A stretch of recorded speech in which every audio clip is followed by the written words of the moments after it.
Salut tout le monde, c'est Elodie. Bienvenue sur ma chaîne dédiée à l'économie domestique et à la propreté de la maison. On passe tout de suite au sujet. Charlie Kim débarrasse ses abat-jours en tissu de la poussière et des impuretés. Temps de lecture 5 protocoles. J'aime les vieux abat-jours, ceux que l'on trouve dans les marchés aux puces ou chez les antiquaires. S'ils sont en verre, le nettoyage est relativement simple. Si l'abat-jour est en tissu, c'est plus difficile. Pourtant, les abat-jours en tissu doivent être nettoyés régulièrement, car ils sont exposés en permanence à la poussière et aux salissures de toutes sortes. J'ai quelques conseils à te donner pour que tes abat-jours en tissu soient toujours propres, même si tu ne peux pas simplement les mettre dans la machine à laver. Les abat-jours en tissu ne doivent pas être placés à un endroit où ils sont directement exposés aux rayons du soleil. Cela décolore le tissu de manière inesthétique. Les abat-jours en tissu n'ont pas non plus leur place dans la cuisine. Les vapeurs de cuisson laissent rapidement des impuretés grasses qui sont difficiles à enlever. 1.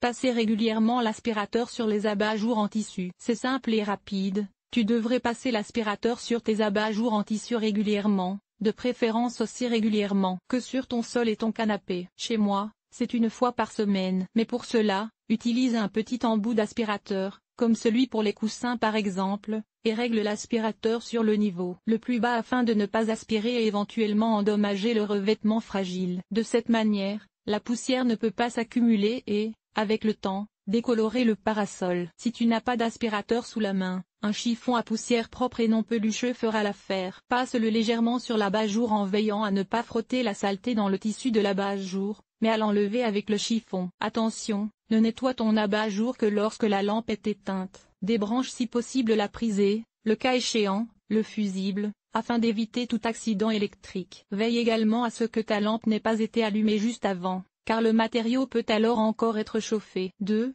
Essuyer de temps en temps avec un chiffon en microfibre légèrement humide. À intervalles plus réguliers, par exemple une fois par mois, prends un chiffon en microfibre propre, humidifie-le légèrement et passe-le délicatement sur l'abat-jour. Veille ici aussi à ne passer qu'un léger coup de chiffon sur l'abat-jour pour enlever la poussière et la saleté et à ne surtout pas frotter dans le tissu de l'abat-jour. Attention, ici aussi, tu ne dois nettoyer l'abat-jour que lorsque la lampe est éteinte. Si possible, débranche l'affiché, le cas échéant, le fusible, afin d'éviter tout accident électrique. Veille également à ce que ta lampe n'ait pas été allumée juste avant, car le matériau peut alors encore être chauffé. 3. Nettoyage intensif une fois par an. Une fois par an, par exemple lors du nettoyage de printemps, j'offre à mes abat-jours en textile un soin intensif. Tout d'abord, je m'assure que la lampe est éteinte. Je la débranche si possible, tu peux même, pour plus de sécurité, enlever le fusible. Ensuite, j'enlève l'abat-jour et je retire toutes les pièces métalliques détachées ou les suspensions. Je le place dans la baignoire,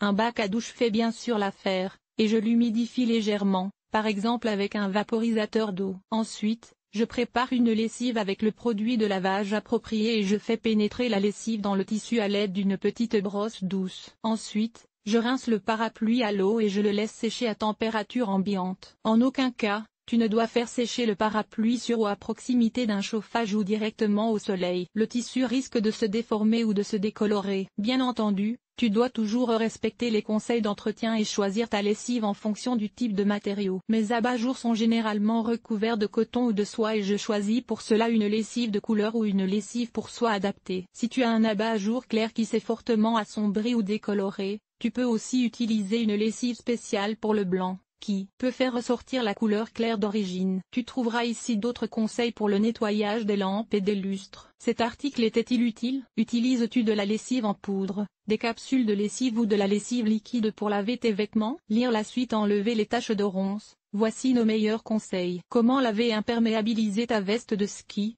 ton pantalon de ski ou ta combinaison de ski? Comment enlever les taches de thé? Comment conserver longtemps la fraîcheur de ton linge de lit dans l'armoire? Nettoyer un pantalon en cuir, ce qui nettoie le costume traditionnel. Entretien des textiles, enlever les taches de rouge à lèvres. Laver les bandages. Nettoyage extérieur. Nettoyer la salle de bain. Laver le sol et les surfaces famille. Organiser le ménage. Entretien des vêtements. Nettoyer la cuisine. Agir de manière durable. Linge.